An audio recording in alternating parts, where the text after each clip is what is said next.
Okay, so let's continue. Lesson 3, the job application process, making resume and curriculum vitae. As we move along the slides, we can identify na what are the differences between this resume and curriculum vitae or CV. Okay.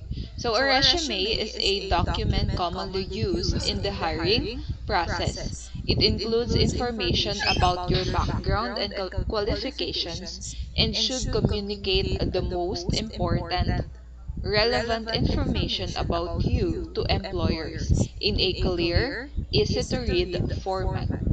So the goal is to quickly communicate why you are uniquely qualified for the position based on your skills and experiences.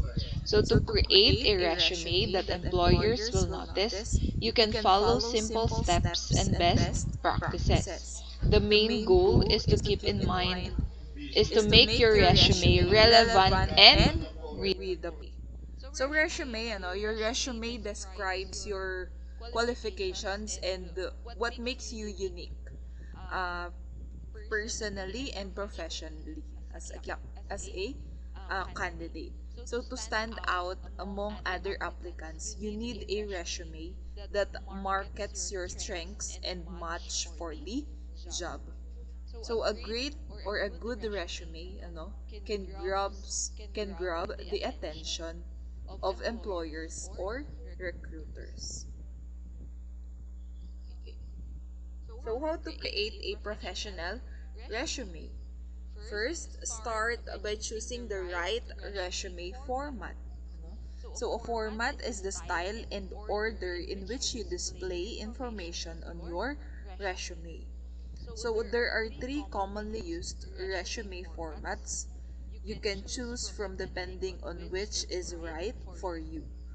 First, type, format, chronological or reverse chronological, functional or combination.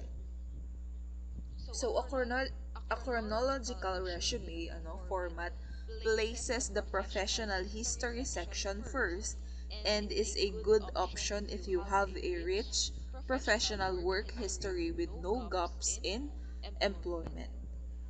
So, chronological resume, lists your jobs starting with the current or the most recent one at the top, followed by previous ones below.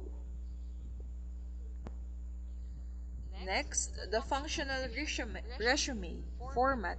It emphasizes the skills section and it is a good option if you switch industries or have gaps in your work history.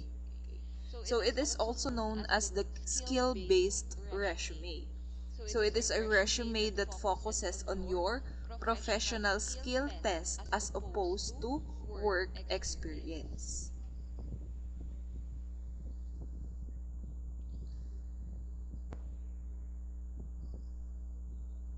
How about the combination resume? It is good option if you have some professional experience where both skills and work history are equally important. Ano? So, si chronological resume, more on your professional experience with no gaps na hindi ka huminto sa pag-work. How about si functional, skill-based resume? And combination resume, combination of those two, chronological and functional. So include your name and contact information, of course. Your resume should begin with your name and contact info, including your email address and phone number. You have a choice about whether or not to include your mailing address.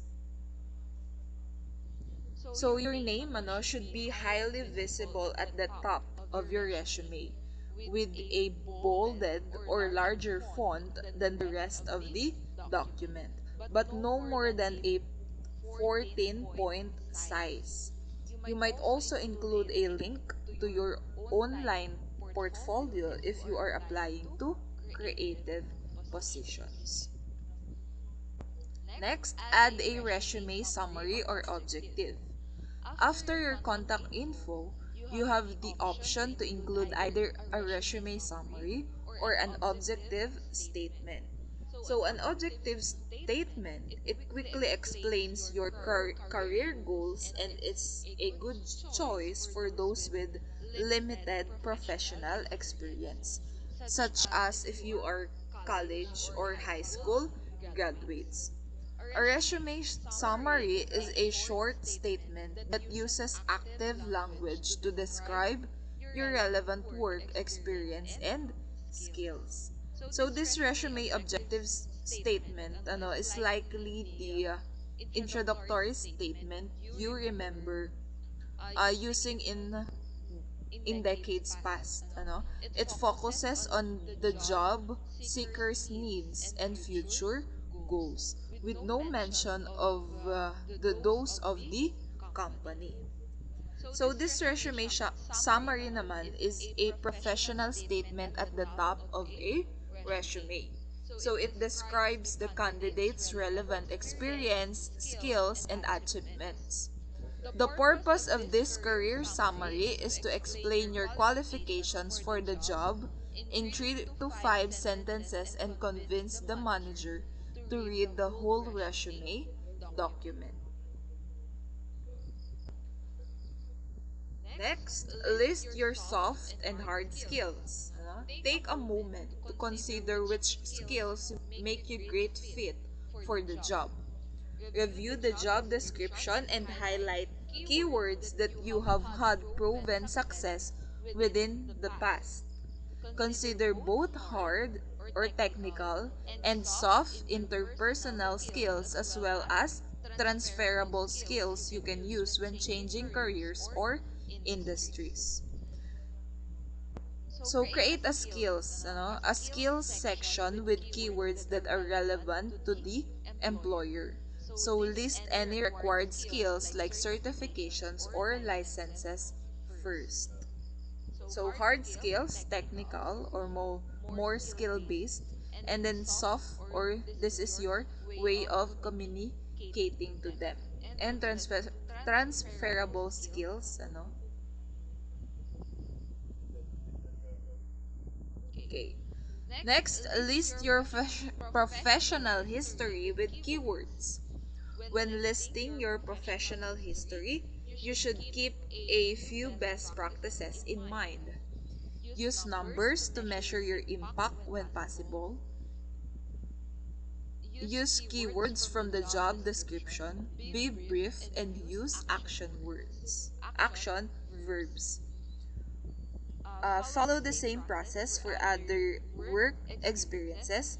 If you do not have extensive professional history, you should also include internships and volunteer opportunities following the same format.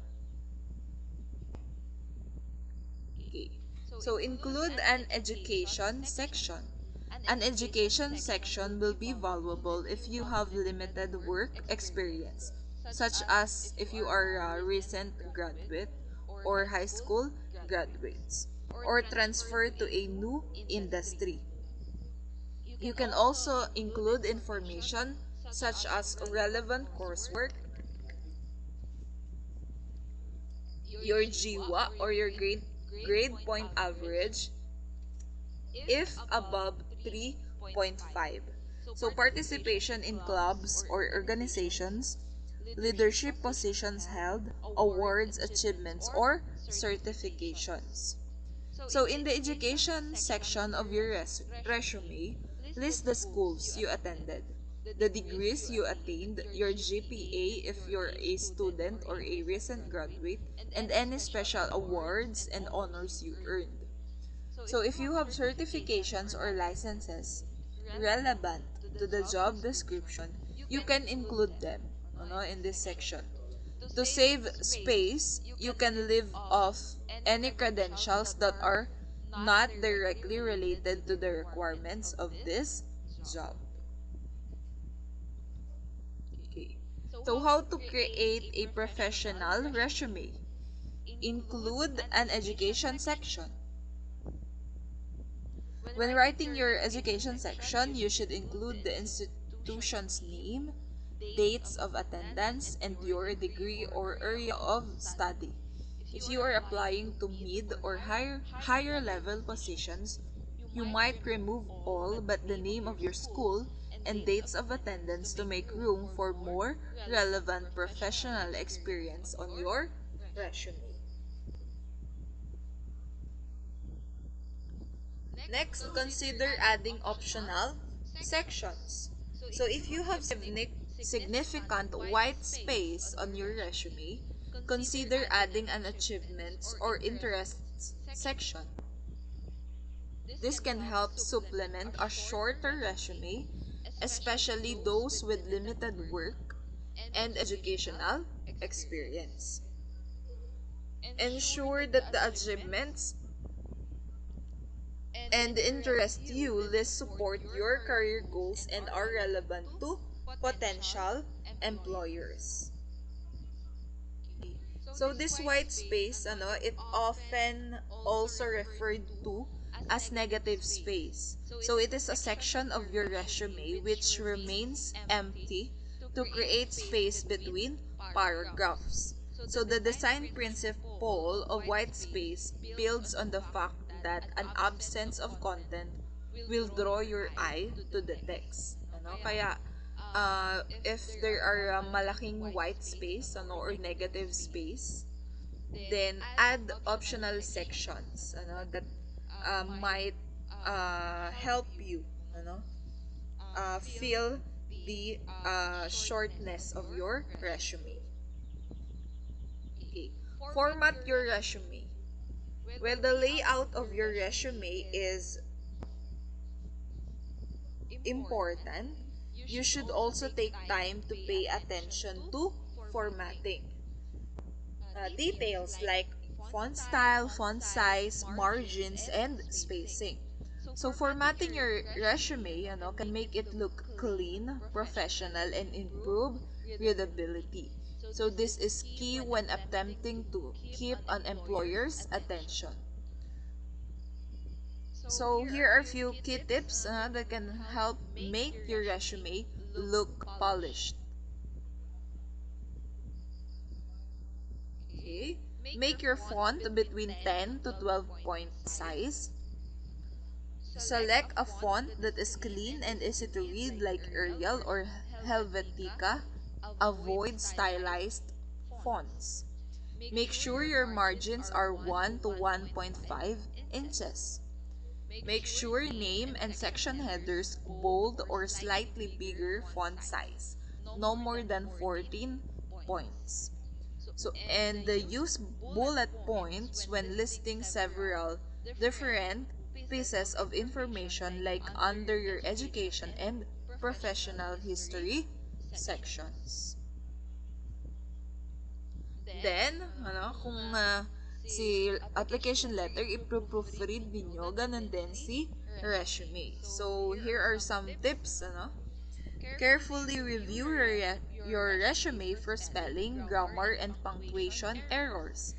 Reading your resume backward can help you identify errors by presenting the words in a new order. You should also ask trusted friends, colleagues, professors, and family members if they can review your resume.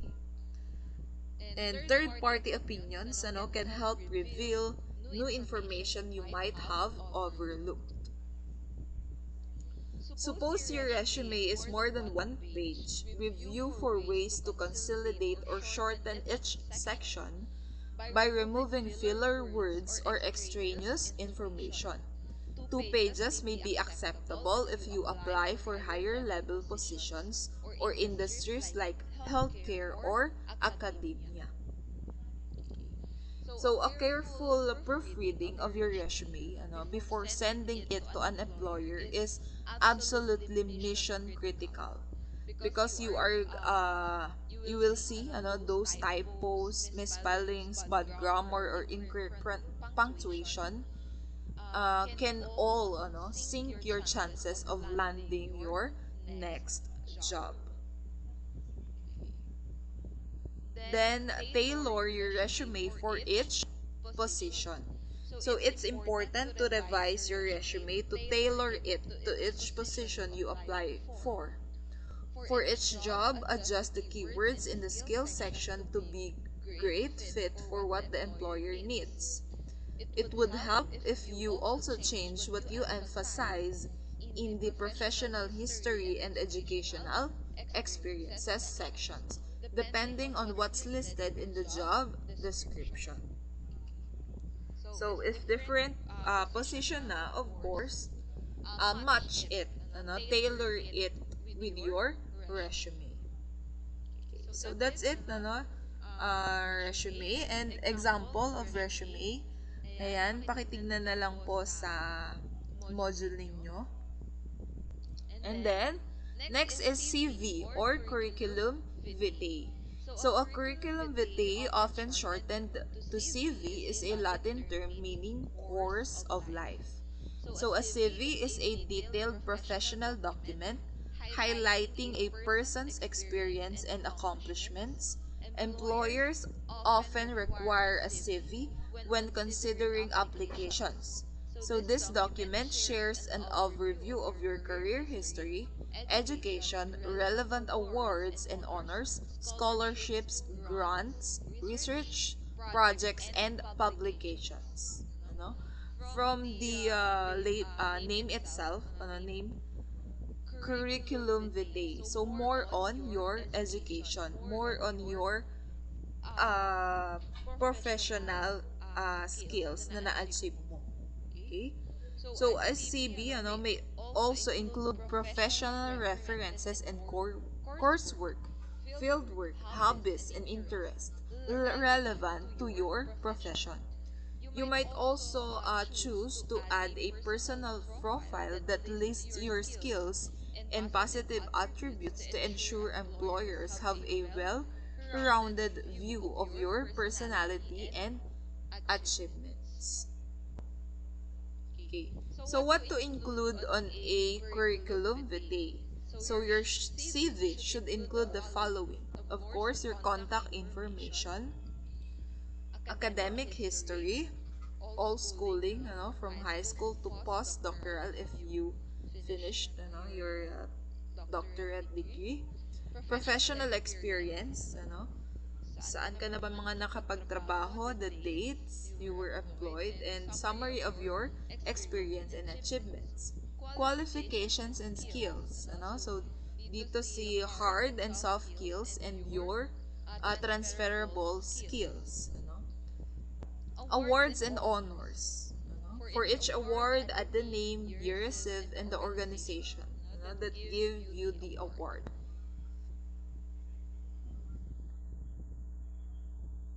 What else? Publications and presentations. For publications, provide a full citation including your co-authors, date, summary, volume, page, TOI number. For presentations, provide the title, date, and venue you presented. Professional associations. List the organization's name, location or chapter, and active membership dates. Grants and scholarships, provide the name of the grant or scholarship, the date, and the institution that provided the award. And your licenses and certifications, please include the name of the license or certificate, the date you earned it, and the institution that awarded it, and any pertinent details. Okay. So, there are three curriculum vitae format types. First is chronological.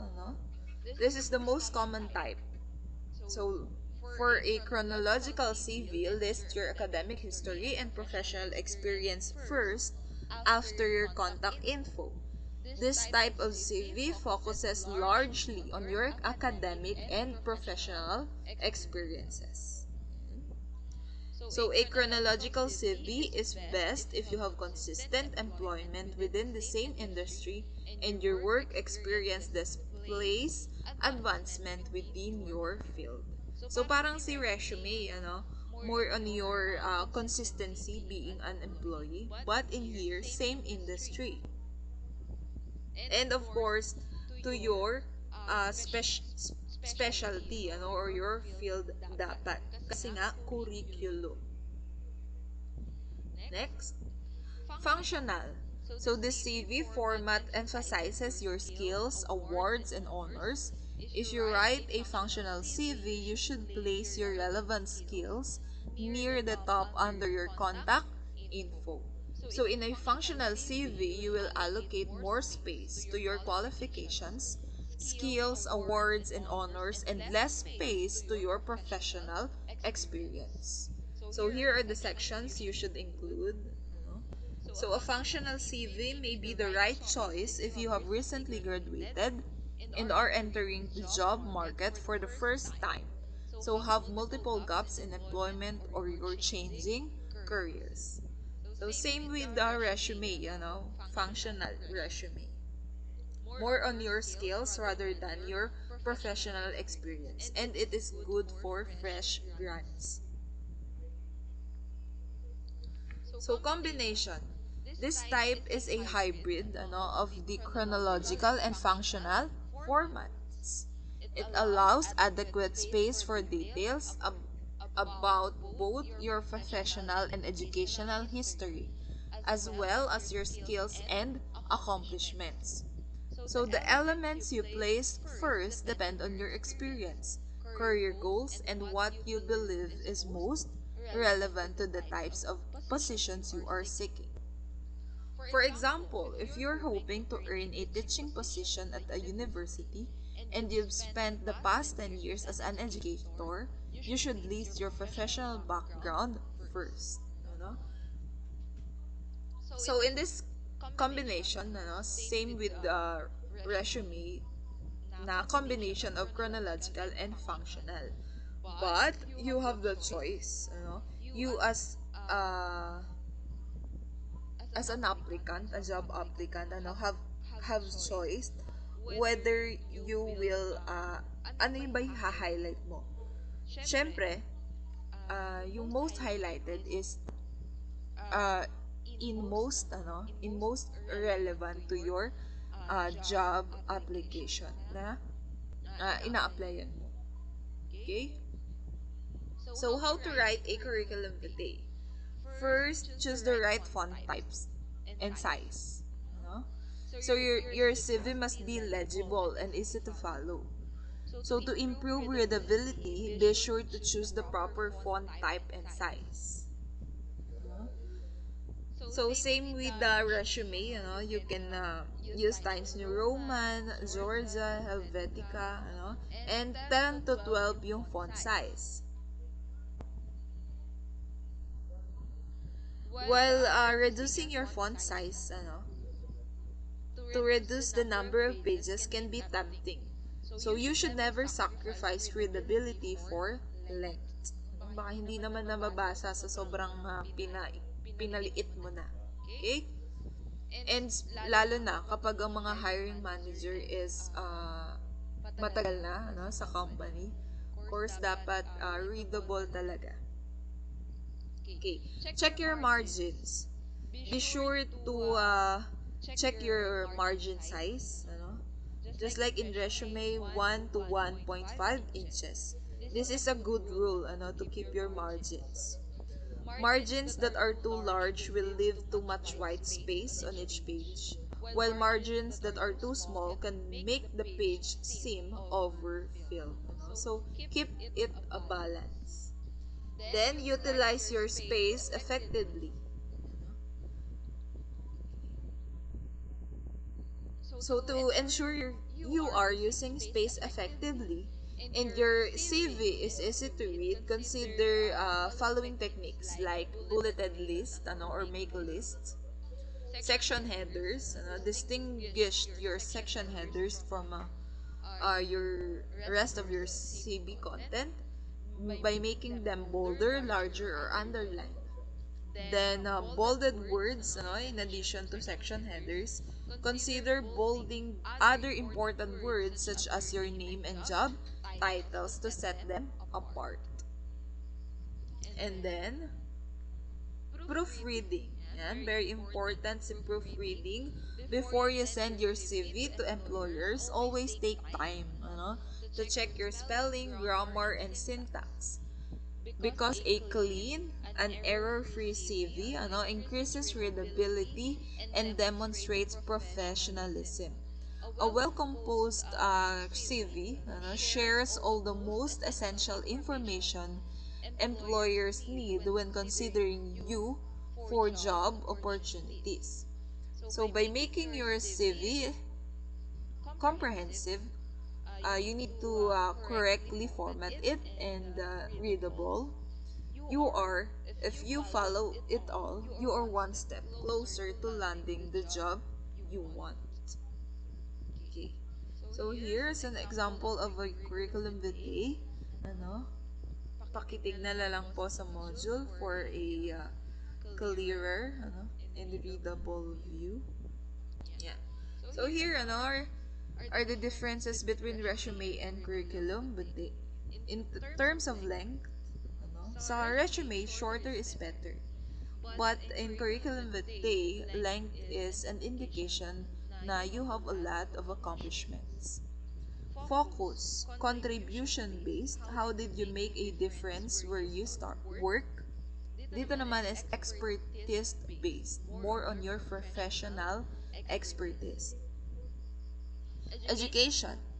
So, since the resume is for business experience, is most important. Education is generally positioned after experience. Dito naman, education is always at the top of the CV. Experience. Highlight job titles, companies, and accomplishments in the job. How about curriculum? Highlight teaching experience and positions related to the courses you want to teach. Accomplishments in the job are not as important. Additional items. Your board positions and association memberships might be added. How about in curriculum vitae? Your additional section. Publications, published research, your presentations, and organization work. So, in terms of your duration of experience, see resume generally no more than 10 years of experience listed. If extremely pertinent, 15 years. See curriculum vitae, experience, publication, etc. can go back as far as it is pertinent. Quantity and quality are viewed as important. Okay, so si curriculum vitae, no matter na gaano mo na katagal yan na published, as long as it's related, with a teaching position, for example, it is important and you must include it. Okay? So, lesson 4, the job application process, effectively acing a job interview. So, this is more on tips, before, during, and after your interview. First, job interview, let's find what is the meaning. Is the employer or hiring personnel like the overall picture presented by your application letter, your resume, and curriculum vitae? They will want a closer picture. So this is job interview. They will then ask the applicant to come in for a job interview. So, job interviews can vary from structured or formal with specific questions to unstructured with more freewheeling conversation. So, here are some types of interviews, and the following are the most common type. The traditional one-on-one interview. So, you are interviewed by only one person. The panel interview, the candidate is interviewed by a group or panel. The group interview, you are being interviewed along with fellow candidates. The stress interview, the candidate is asked a series of difficult and intimidating questions to see how you as a candidate can handle stress. Okay. So in job interview, it is best to determine which type of interview to expect and prepare appropriately for this kind of interview. It is normal to be nervous, but there are ways of reducing this interview fear. So, job interview tips: how to make a great impression. So, tips before the interview: start by researching the company and your interviewers. Practice your answers to common interview questions. Reread the job description. Use the STAR method: situation, your task, your action, and what will be the result. And recruit a friend to practice answering questions. So if you reviewed the company, you know, of course, you are more knowledgeable about the goals of the company, their objectives, and ano yung skills, ano yung professionalism na kailangan dun sa available position. And then, just like reviewing, you need to practice. Speak in the mirror, talk yourself in the mirror to practice and reread the job description. No? Baka meron kang na-miss out so you can add more details. And then, if they binato ka na ng tanong, paano ka sasagot? So, introduce a situation and how you will manage, for example, a certain problem. And then, what is your task? Bilang nakuha ka, for example, as a secretary, what is your task as a secretary? And then, what will be your action? And, of course, after your action, what will be the result?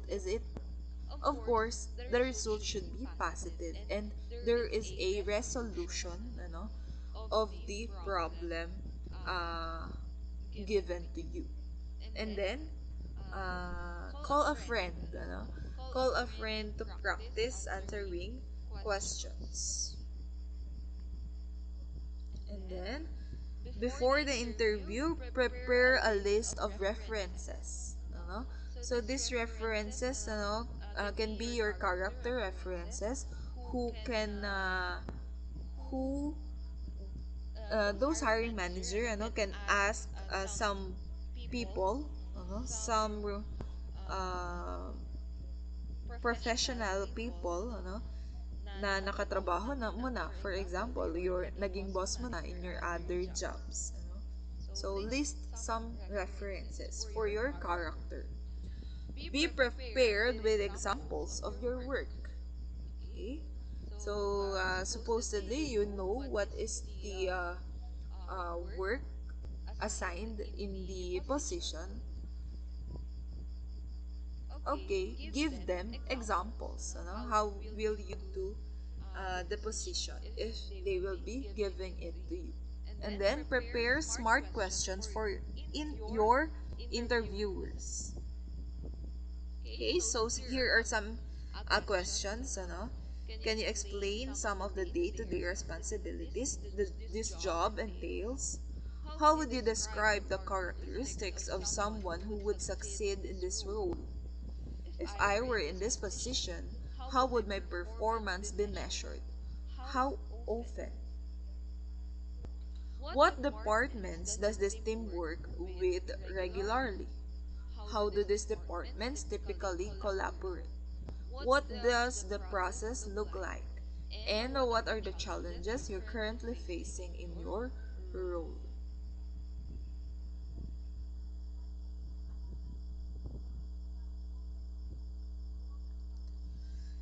Next, tips for during the interview. Plan your interview attire the night before. Of course, plansahin mo na yan, And of course, kung formal, you are company, formal attire always. Bring copies of your resume, a notebook, and a pen. Okay? So, bring copies of your resume, para meron kang reserve. And then, a notebook if merong gustong ipanote, and a pen, si hiring manager. Plan your schedule so that you can arrive 10 to 15 minutes early. Be an early bird na agad. So, a hiring manager, first impression last. Kaya nga sabi natin, a hiring manager want their employees, that they are arriving before the time. Baka naman nauna pa, si interviewer. Then, make a great first impression. Ano? Greet them, ayan, be on time, uh, wear your formal attire, and then put some on makeup, some powder for boys, mag-gel, mag-wax. Then, treat everyone you encounter with respect. So, especially if you are entering the building, say good morning to the guards, to the receptionist, if meron, then greet them. Practice good manners and body language. So, good manners and body language, it will uh, define you as a person na agad-agad. So, win them over with your authenticity and positivity. So, be positive. Smile always. Even na kinakabahan na, smile pa rin. And show your authenticity para mag-stand out ka sa other candidates. What? Parang Miss Universe lang, na anong uh, anong kakaiba sa'yo, para manalo ka. Para matandaan ka nila. Okay. And then, respond truthfully to the questions asked. It's okay to think, pero huwag na masyadong tagalan, baka mainit si interviewer. And then, be truthful to them. Being truthful is being authentic. Dito pa lang is makikita na is yung character mo as a person and as a professional.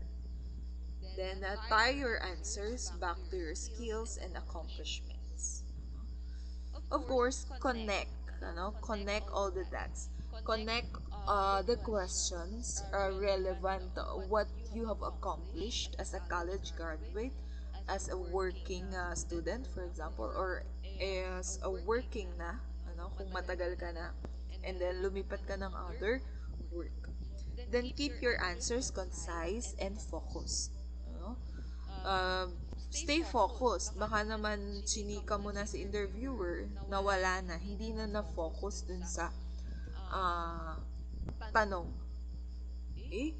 Do not speak negatively about your previous employers. Baka siniraan mo naman na yung other company, para lang makapasok ka. Okay. And of course, mai-interpret rin nila na baka yun din ang gawin mo sa company kapag tinanggap ka. Okay? And then, tips after the interview, ask about the next steps. It's okay to ask them back. Ano na bang after nitong interview? Are they going to send you an email, a phone call, or a text message? Ayan. And then, send a personalized thank you letter after the interview. Or, you can personally thank them after the interview. And siguro wag natin tatanungin si salary. Para kasing yun lang talaga yung habol mo. Not, yes, of course, one thing na nag-a-apply tayo is for salary for income. But, make them priority, i-prioritize din natin yung objective mo as an applicant na gusto mong